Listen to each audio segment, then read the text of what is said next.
Good students, the next game is Kho. History of Kho.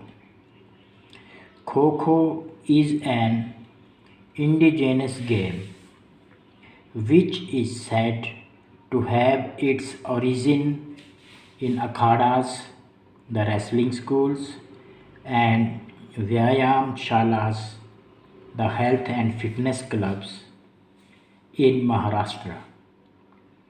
References to the game like Kho are found in the Hindu epics. This game is very popular in India, especially in Maharashtra.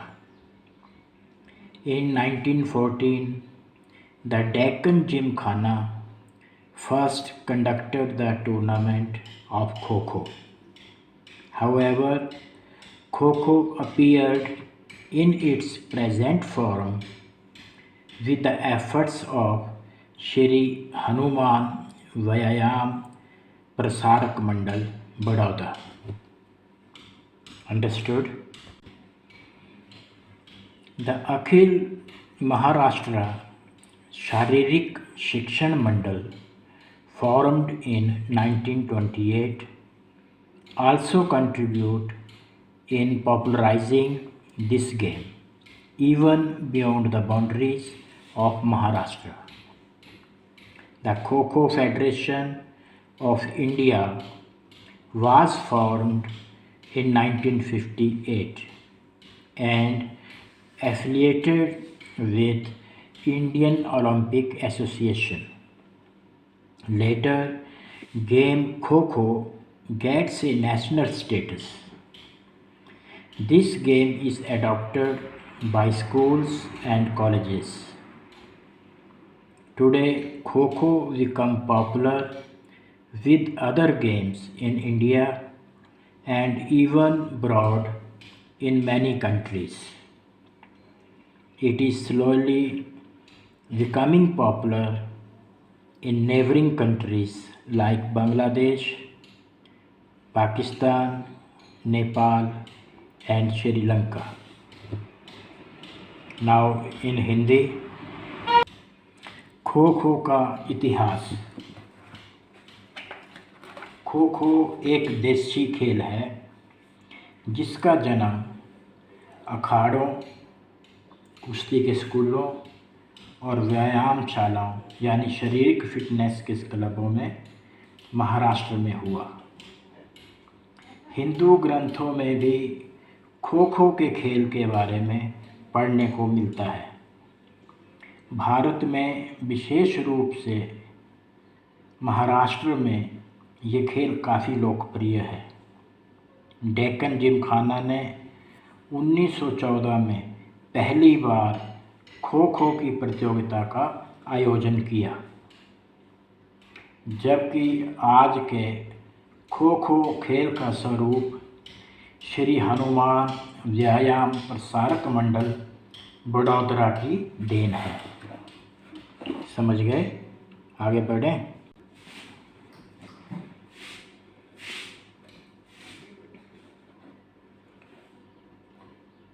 1928 में निर्मित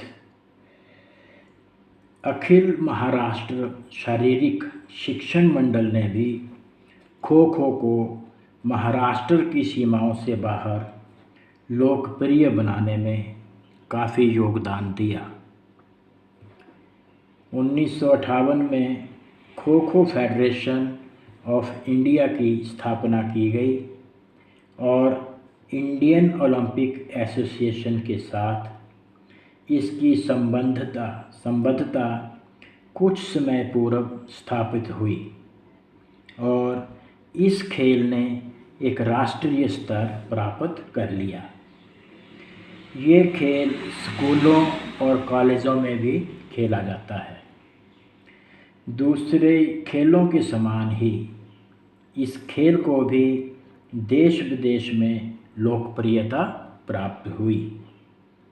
पड़ोसी देश बांग्लादेश, पाकिस्तान, नेपाल और श्रीलंका में भी ये खेल धीरे धीरे लोकप्रिय हो रहा है। तो आपने संक्षिप्त में खो खो का इतिहास जाना। आगे बढ़ते हैं। General rules of kho kho.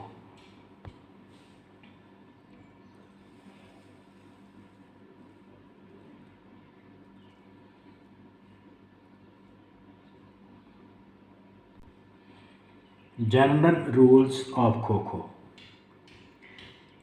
Number 1.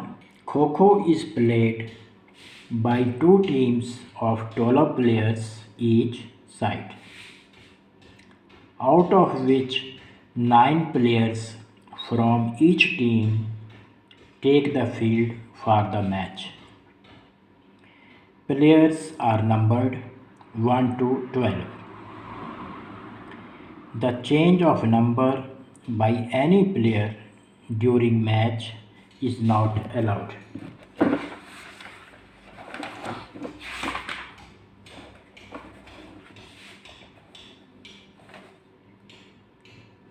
Kho kho 12-12 खिलाड़ियों के साथ 2 टीमों द्वारा खेला जाता है, जिनसे प्रत्येक 9 खिलाड़ी एक समय पर मैदान में उतरते हैं। खिलाड़ियों को 1 से 12 तक नंबर दिए जाते हैं। नंबरों का टी शर्ट के ऊपर साइज़ 10 सेंटीमीटर बाई 2 सेंटीमीटर आगे और 20 सेंटीमीटर बाई 2 सेंटीमीटर पीछे की तरफ छपा होता है। खेल के दौरान किसी खिलाड़ी द्वारा नंबर बदलने की आज्ञा नहीं होती है। समझ गए नियम? चलिए आगे बढ़ें। The next, the referee shall call both the captains and toss the coin. The winning captain either choose chasing or running. Referee दोनों कप्तानों को मैदान पर बुलाकर टॉस करवाता है। टॉस जीतने वाला कप्तान भागने अथवा पीछे करने में से एक को चुनेगा। ठीक है। Next, no part of the body of an active chaser shall touch the ground of central lane or beyond it. An active chaser shall not cross the central line from inside the posts. पीछा कर रहे खिलाड़ी के शरीर का कोई भी भाग मध्य पंक्ति अथवा इसके आगे ज़मीन को नहीं छूना चाहिए। पीछा करने वाला पोस्ट के अंदर से मध्य रेखा को पार नहीं कर सकता। समझ गए? Number 4, the player begins the game with a whistle from the referee. At start of the innings, only 3 defenders shall be in the court. The rest 6 shall be sitting in batches of 3, each in the block marked for them near the scorer. Referee के सीटी बजाने पर खिलाड़ी खेल को आरंभ करते हैं। पारी के आरंभ होने पर मात्र 3 रक्षक ही कोर्ट के अंदर होंगे। शेष 6 रक्षक स्कोरर के पास बने ब्लॉक के अंदर 3-3 के समूहों में बैठ जाएंगे। समझ में आगे बढ़ें। ठीक है। After the turn commence, no chaser shall leave the square without getting खो। पारी आरंभ हो जाने पर कोई भी पीछा करने वाला खिलाड़ी खाने को बिना खो बोले नहीं छोड़कर जाएगा। आगे, After giving खो, the active chaser shall sit down immediately on the square of the chaser to whom the खो was given। खो देने पर पीछा करने वाला तुरंत उस पीछा करने वाले खिलाड़ी के खाने में बैठ जाएगा जिसे खो दिया गया था। अगला नियम है, after receiving the kho the sitting chaser become the active chaser and takes the direction he wants to by going beyond the cross lane of the square which he was occupying। खो लेने के बाद बैठा हुआ चेज़र उठकर Chase करता है और जिस खाने में बैठा होता है उसकी क्रॉस लेन के पार जाकर अपनी इच्छा की दिशा ले लेता है। Next rule, in case the active chaser has taken a wrong direction he has to move in that direction up to the free zone और gives kho to another player to undo the wrong. The active chaser shall not go to the other side of the central lane where he was when he left the rectangle। यदि मुख्य chaser अपनी गलत दिशा तक पकड़ लेता है तो उसे उसी दिशा में फ्री जोन तक जाना होता है अथवा वह किसी दूसरी चेज़र को दिशा ठीक करने के लिए खो देता है। मुख्य चेज़र मध्य रेखा के दूसरी ओर नहीं जाता जहां पर आयत को छोड़ने के समय था। समझ गए? आगे बढ़ते हैं। In the free zone the direction rule is not applicable and the chaser can move on to any direction. Free zone में दिशा का नियम लागू नहीं होता और चेज़र किसी भी दिशा में जा सकता है। आगे बढ़ते हैं। A defender shall not touch a sitting chaser while moving in the court between the sitting players। If he do so, the umpire will give him warning, and if he persists, he will be given out। बचाव कर रहा खिलाड़ी जब बैठे हुए खिलाड़ियों के बीच से निकल कर आगे बढ़ता है तो वह बैठे हुए चेज़र को नहीं छूता। यदि वह ऐसा करता है तो अंपायर उसे चेतावनी देता है और यदि वह फिर ऐसा करता है तो उसे आउट दे दिया जाता है। आगे बढ़ते हैं। A defender shall be declared out if an active chaser touch him by hand or leg. बचाव कर रहे खिलाड़ी को तब आउट दे दिया जाता है जब मुख्य चेज़र उसे हाथ अथवा टांग से छू लेता है। तो आपने जाना साधारण नियम, ठीक है, रूल्स ऑफ खो खो। आगे बढ़ते हैं। It is a foul when single action of either touching chaser bye hand और uttering the word खो and uttering any other word than खो। फाउल कब होता है? ठीक है, इसको जानते हैं। छूने वाले चेज़र के द्वारा हाथ से एक ही बार संकेत करना अथवा खो शब्द कहना, खो के अतिरिक्त कोई अन्य शब्द कहना फाउल होता है। समझ गए? आगे बढ़ते हैं। Turning of shoulder line more than a right angle to the direction an active chaser is going. जिस दिशा में मुख्य चेज़र आगे को बढ़ रहा होता है उस दिशा में कंधे को समकोण से अधिक घुमा देना भी फाउल होता है। समझ गए? आगे बढ़ते हैं। एन एक्टिव चेज़र रिसीड्स, जब मुख्य चेज़र वापिस लौट आता है। Then next, an active chaser gives खो by touching the extended arm or leg of a chaser.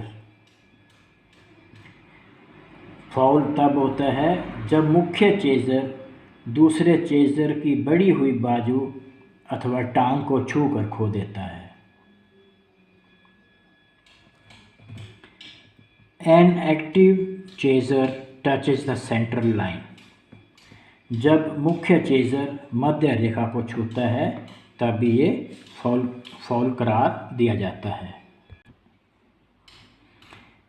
An active chaser start chasing with foot outside the cross lane on one side, what chases further on the other side.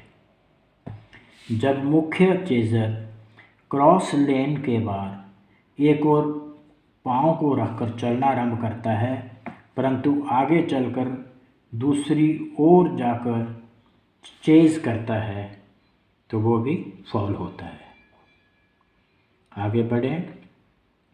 Shoulder line of an chaser indicates a direction what is changed later on.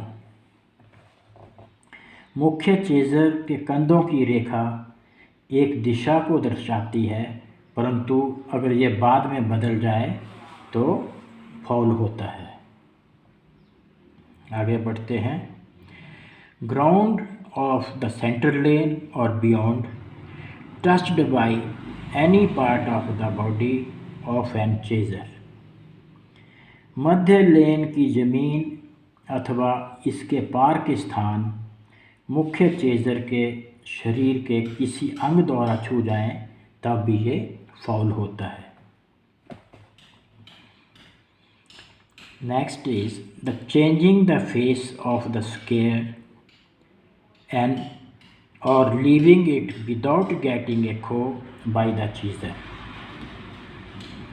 Square के रुख को बदलना अथवा chaser के द्वारा बिना खो लिए इसे छोड़ देना भी फाउल होता है।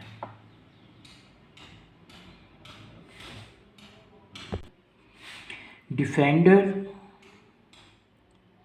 Of new batch is pursued.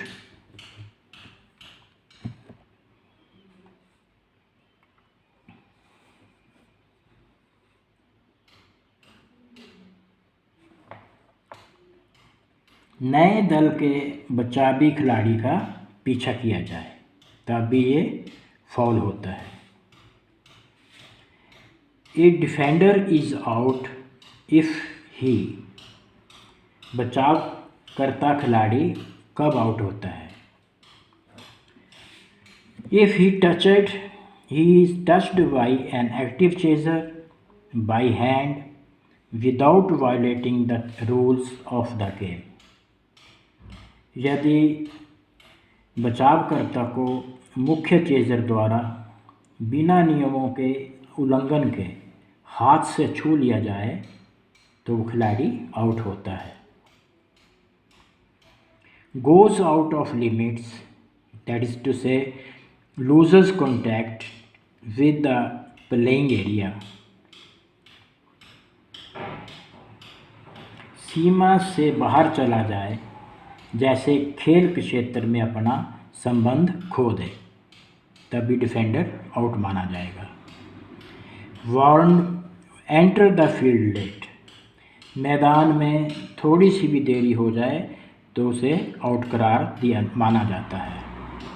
Warned once for touching a chaser touches again, chaser को छूने पर चेतावनी मिलने के बाद भी अगर वो उसे पुनः छूता है तो वो आउट करार दिया जाता है। तो आपने ये यहाँ तक पढ़ लिया। अब आगे बढ़ते हैं।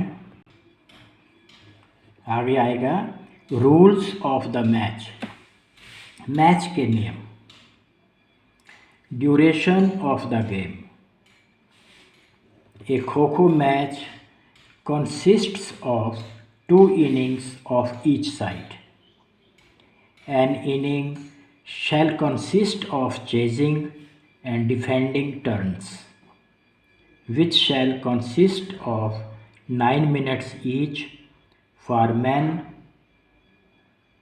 for junior boys and girls, 7 minutes each for sub-junior players, with an interval of 9 minutes after an innings, and 5 minutes between turns for men, women, junior boys and girls.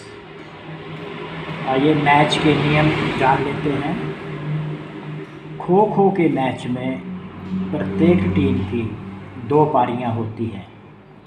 एक पारी में पीछा करना और बचाव करना होता है, जिसमें पुरुषों, जूनियर लड़के और लड़कियों के लिए 9 मिनट का समय होता है। सब जूनियर खिलाड़ियों और मिनी खिलाड़ियों के लिए खेल का समय एक पारी के बाद 9 मिनट का मध्यांतर, पुरुषों, महिलाओं, जूनियर लड़कों और लड़कियों के लिए पारियों के मध्य 5 मिनट का मध्यांतर होता है। आगे बढ़ते हैं। Scoring, the chasing side shall score 1 point for each defender who is out.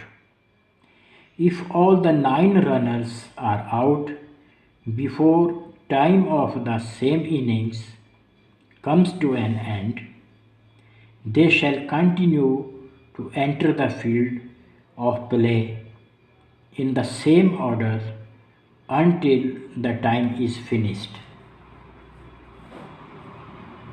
पीछा करने वाली टीम प्रत्येक आउट हुए डिफेंडर के लिए 1 पॉइंट प्राप्त करती है। यदि सभी 9 रनर उस पारी के समय समाप्त होने से पहले ही आउट हो जाते हैं, तब वह समय समाप्त होने तक उसी क्रम पर मैदान पर जाते रहते हैं। समझ गए आप? आगे बढ़ें। Tie, if the points are equal, 1 or more innings shall be played. If again the tie persists, an additional innings shall be played. As soon as the first point is scored, the turn shall be closed and the time taken for scoring the point is noted. The team that takes less time to score the first point shall be declared as winner of the match. Tie, यदि point समान हो तो एक अथवा अधिक पारियां खेली जाएंगी। यदि फिर से टाई हो जाती है तो एक अतिरिक्त पारी खेली जाएगी। रेफरी इस अतिरिक्त पारी को आरंभ करेगा।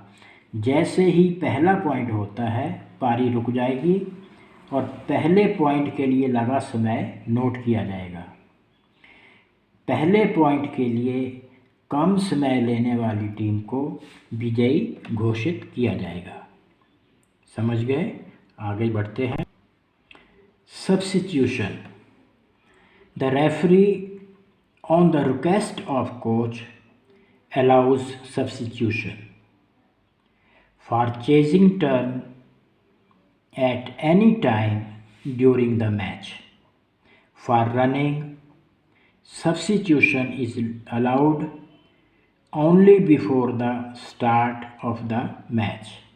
Repeating again, the referee on the request of coach allows substitution for chasing turn at any time during the match. For running, substitution is allowed only before the start of the match. Coach के कहने पर referee खिलाड़ी बदलने की आज्ञा दे देता है।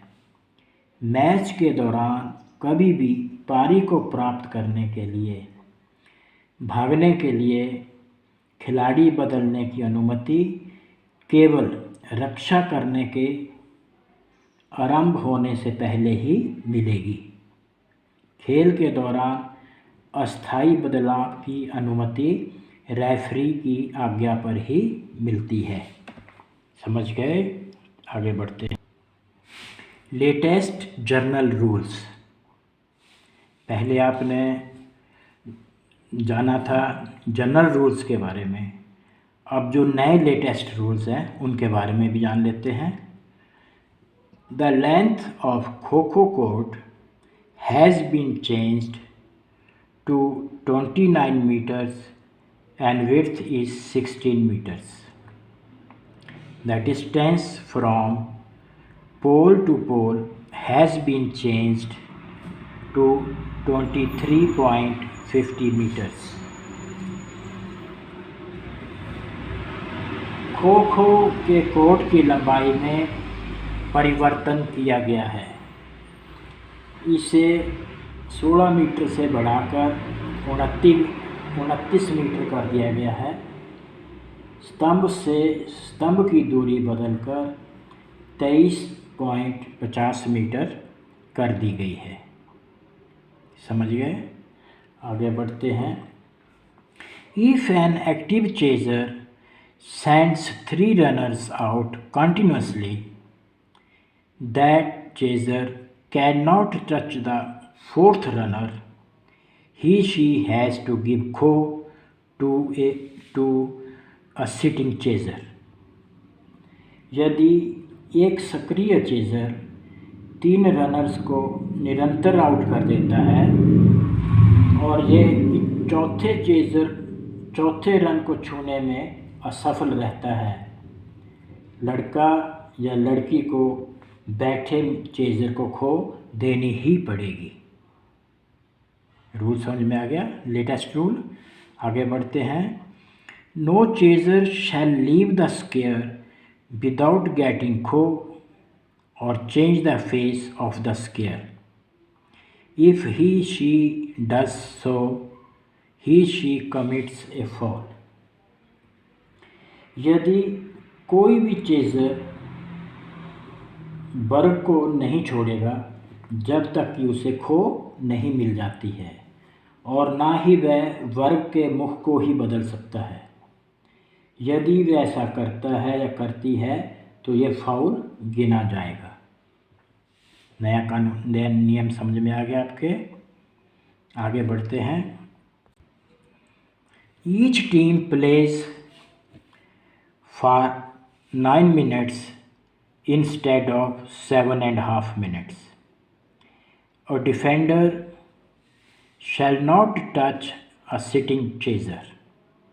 If he do so, he shall be warned once. If he repeats the same, he shall be declared out. एक बचावकर्ता बैठे हुए चेजर को कदापि नहीं छू पाएगा, ना ही वो छू सकता है। यदि वह ऐसा करता है तो उसे एक बार चेतावनी दी जाएगी। यदि वह इसे पुनः दोहराता है तो उसे आउट घोषित किया जाएगा। नियम समझ गए? Next, any 8 chaser shall sit on the square facing the side lanes in such a way that no adjacent chasers face the same side lane. The 9th active chaser shall stand in either of the rectangle to start that pursuit. कोई 8 chaser करता वर्ग में पंक्तियों की ओर मुंह करके इस तरह से बैठेंगे कि कोई भी समीपवर्ती उसी साइड लेन की ओर मुंह करके ना बैठे। 9वां, सक्रिय चेज़र दो में से किसी एक आयत पर खड़ा होगा और यहीं से वह खेल का आरंभ करेगा। समझ में आ गया आपको? आपने क्या क्या जाना अभी तक? खो खो का इतिहास जान लिया, खो खो के साधारण नियम जान लिए, मैच के नियम जान लिए, और आपने जो आधुनिक नए नियम हैं उनके बारे में भी जाना आपने। ठीक है, आगे बढ़ते हैं।